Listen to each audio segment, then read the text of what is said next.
Hi, Joanne. How are you doing? I could be better.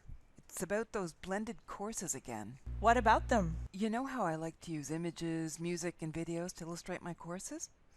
Well, I just found out that if I want to make my courses available online, I have to get permission for each image, piece of music, and video I use. But where can I find the copyright owners? And how much will it cost for the college? Plus, I don't have time to look into all this. My blended courses are going to be so boring. Have you thought about using media that is licensed under Creative Commons? Creative Commons? I heard Master Langlois talk a little bit about it after his workshop, but I don't really know what it is. Creative Commons are different forms of licenses where the copyright owner allows their work to be used without royalties according to certain conditions. In fact, Ted showed me some online modules that Master Langlois prepared on Creative Commons licenses for his copyright workshops. That sounds great. If I could have a look at those modules, it would really make my life easier. Can you send me the link? I'll see if the information can solve my problem. Perfect! Hello everyone and welcome to this online module. My name is Master Gilles Langlois and I'm a copyright specialist and research associate at Torvalds University. This module will introduce you to Creative Commons, which is a type of license conferred by the owner of copyrighted material to allow for certain uses of his or her content. After completing this module, you will be able to identify Creative Commons content and will understand how to use it appropriately according to its license. Creative Commons resources emerge from a need to clearly identify which content can be used, especially online. Previously, to be copyrighted, a work would need to be clearly identified as copyrighted to be protected. Nowadays, even if no copyright marks are present, the copyright protection may still apply. This creates a problem since there seems to be no way to know which content can be used freely and which content requires express permission of the copyright owner to use. A copyright means that all rights are reserved. Therefore, someone who would like to use a work must first contact the copyright owner to ask permission, which can be complex if the owner is hard or impossible to locate, or time-consuming if the owner does not reply promptly, or if you have lots of content to clear for use. For the copyright owner, it can also be time-consuming to approve all the requests for use of his work, especially if he wants to make it freely available. Also, the copyright law is complex and hard to understand without the help of a specialist. Creative Commons allows for some rights to be reserved. It was designed to give the owner of the copyright an easy way to make his work available to everyone for free if some conditions are agreed to and observed by the user. With a Creative Commons license, the owner of the work can easily communicate her or his intent with regards to the circulation of his work.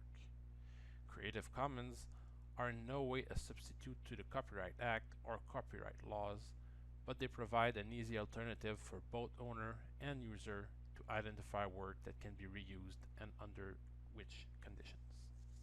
So what does a Creative Commons license look like? A Creative Commons license contains 3 layers, each one with its own particular function. The legal code layer is the official document that confers the license to the user. It is the document which is legally binding and considered the official license. It is mainly used by lawyers and copyright specialists for a legal purpose. An international license is available, but there are also country-specific licenses that are customized for each particular legal system. The second layer, also known as the common deed, is a simplification of the legal code layer and provides information on the license that is easily understood by the general public. It has no legal value as it is only an excerpt of the legal code. Its main use is to provide easily accessible information on the work under license through the use of pictograms and simplified language. The common deed usually takes on the same form in all countries. The third layer, which is machine readable, was created to easily identify Creative Commons works with the use of keywords like metadata that search engines or other forms of technology can read. Since availability and accessibility are very important matters for Creative Commons, this layer is crucial as it allows search engine to automatically locate and sort the works by the different types of license. As mentioned previously, the licenses are identified in the Common D layer by the use of pictograms and codes, which define each license. The first one identifies the work as Creative Commons. Its symbols is 2Cs, which stands for Creative Commons. The second code asserts that the author of the work must be identified. Its symbol is the silhouette of a man. The letters of identification are BY, as in the word by, indicating authorship. The third code informs the user that he must share his work under the same terms as the author. Its symbol is a circular arrow. The letter of identification are SA for share alike. A fourth code may indicate that no commercial use of the work is to be done. Its symbol is a $sign with a prohibition sign. The identification letters are NC for no commercial. Finally, a fifth code may warn the user that the work must be used as is and cannot be transformed or modified. Its symbol is the equal sign. The identification letters are ND, which stands for no derivatives. To determine which type of license is appropriate, there are two questions that must be answered. The first one with 3 possible answers, and the second one with 2 possible answers. This combination results in 6 potential types of licenses that are available to the owner of the work. The first question is, do you allow adaptation of your work to be shared? The answers are yes or no, or yes as long as others share alike. If you answer yes, it means that the user can make change to your work and share it. If you answer no, it means that your work must be shared as is. If you answer yes, as long as others share alike, it means that the user can make changes to your work, but that he must share it under the same license. The second question is, do you allow commercial use of your work? The answers are yes or no. If you answer yes, it means that the user can use your work for commercial purpose and sell it without you receiving any royalties. If you answer no, it means that the user cannot use your work for commercial purpose or to make a profit, as it must be used for non-profit purposes only. So, there are 6 licenses to choose from. We will present each, starting with the most open and finish with the least open, as presented on the Creative Commons website. If you allow adaptation of your work to be shared and you allow commercial use, you can share under the CC BY license. It is the most accommodating of all the licenses available under Creative Commons. It allows others to distribute, remix, tweak, and build upon your work, even commercially, as long as they credit the original creation. It is the recommended license for maximal propagation of your work. If you allow an adaptation of your work as long as others share alike, and you allow commercial use, you can share under the CC BY SA license. It lets others remix, tweak, and build upon your work even for commercial purposes, as long as they credit the other and license their new creation under the identical terms. Commercial use is allowed, but the user must allow others to derive their adapted work too. If you do not allow adaptations of your work, but don't mind sharing even for commercial use, you can share under the CC BY ND license. It allows for redistribution, commercial and non-commercial, as long as it is passed along unchanged and in its entirety with credit to the author. It means that you keep full moral rights, authorship and preventing modifications, while renouncing owner's right and allowing for commercial use. If you allow adaptations of your work to be shared, but do not allow commercial use, you can share under the CC BY NC license. It lets others remix, tweak, and build upon the work except for commercial purposes. Although the adapted works must also acknowledge the author and be non-commercial, the user doesn't have to license their derivative works using the same terms. This means that while commercial is use is not permitted, the user who adapted the work is not obliged to share alike and or allow others to make derivatives of the adapted work. If you allow adaptation of your work as long as others share alike, but do not allow commercial use, you can share under the CC BY NC SA license. It lets others remix, tweak, and build upon your work, except for commercial purposes, as long as they credit the author and license their new creations under the identical terms. It does not allow commercial use, and the user must allow others to derive their work too. If you neither allow adaptations of your work to be shared, nor allow commercial use, you can share under the CC BY NC ND license. It allows for redistribution as long as they credit the author, but they can't change the work in any way or use it for commercial purpose. It means that the owner keeps full moral rights, authorship and preventing modifications, but does not allow commercial use.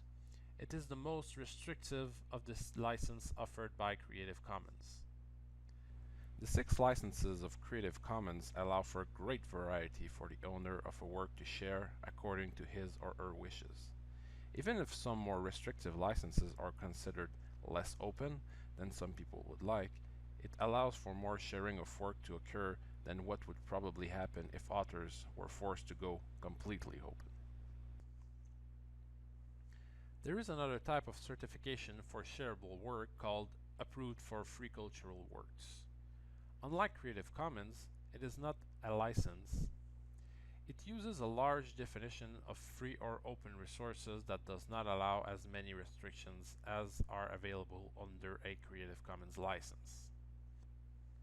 To be considered approved for free cultural works, the owner must allow 1. Freedom to use the work itself, 2. Freedom to use the information in the work for any purpose, 3. Freedom to share copies of the work for any purpose, and 4. Freedom to make and share remixes and other derivatives for any purpose. In fact, only the 2 most accommodating licenses of Creative Commons, CC BY and CC BY SA, are considered roughly equivalent to approved for free cultural works. Apart from the 6 main licenses of Creative Commons, there are works that do not require a license for multiple reasons. That's why Creative Commons issued 2 other marks to account for those cases by clearly identifying that the works are considered free to use. It also applies to works that are considered to be in the public domain and therefore not subject to copyright. The first one is for work that has no known copyright. It is mostly used by cultural heritage institutions like museums, libraries, art curators, rather than by the owner or author of the formally copyrighted material. It is used for very old works which were under copyright, but for which the copyright has since expired. In Canada, 50 years after the death of an author, a copyright expires. The no known copyright mark should only be applied to a work that is believed to be copyright free around the world, as different jurisdictions might have a longer copyright expiration periods than others.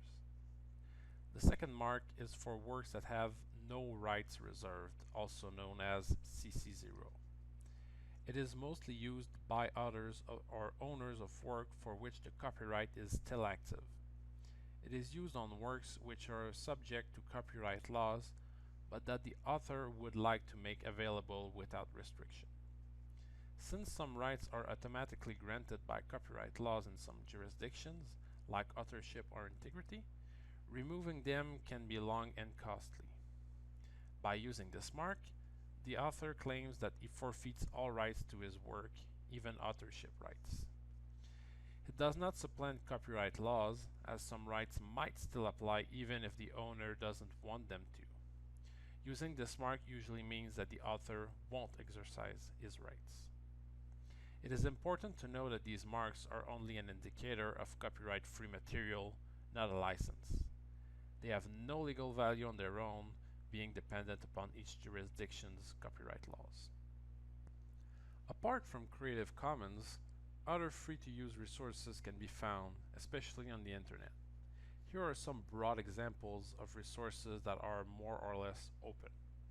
They were mainly developed for online content, especially software. A first example would be resources that are free to download. For example, instructional videos on a company's website or a musical group sharing their songs for free on their website. These resources can be tricky to use because it is often hard to verify if the resource was made available freely by the owner of the right or if it was acquired illegally. In this case, it is often a good idea to verify the ownership. Free-to-download resources are usually allowed by the owner for a limited number of users, for educational purposes as an example, or for everyone, but the owner keeps the right to choose whether or not he makes the resources available for free. Along the same lines, the owner of the right might offer licenses free of charge to some or all users. Usually, there is no possibility to share or transform the resource, nor to use the resource in any other way than prescribed by the license. As an example, content in Flash is ubiquitous on the internet, but was not supported for viewing on iPods and iPads for various reasons. These decisions limit the usefulness or openness of certain content. These practices are not usually considered open as they restrict sharing. Also, since the owner keeps all the rights, he can change the conditions of use at any time. Therefore, using material that is free for download or free licenses might pose problems at a later time. A second example are resources that are published through the open source initiative. In general, it means that the use of a resource is free of charge and the work can be modified by users as long as the modifications on the source are also shared. Even if the source is open, it is possible under certain types of licensing to make it derivative and subsequently restrict the use by closing the source. Resources under the open source initiative will remain open, even though some derivatives might not, so using them won't pose a long-term problem. It closely resembles the CC BY SA license with some minor differences. A third example is copyleft, which is marked as a copyright symbol but reversed. Copylefted material will always remain open source, but not all open source resources are copylefted. The main difference between an open source resource and copyleft is that copyleft obliges those who would create derivatives to continue using copyleft for the derivative works. It means that derivatives must remain open source. It closely resembles the CC BY SA NC license with some minor differences. You are now able to identify Creative Commons marks and should understand how to use Creative Commons resources appropriately according to its license. For more details on Creative Commons and other licenses or marks, you can consult your librarian or the intellectual property specialist of your college. You can also consult the useful links page for more information on a specific topic.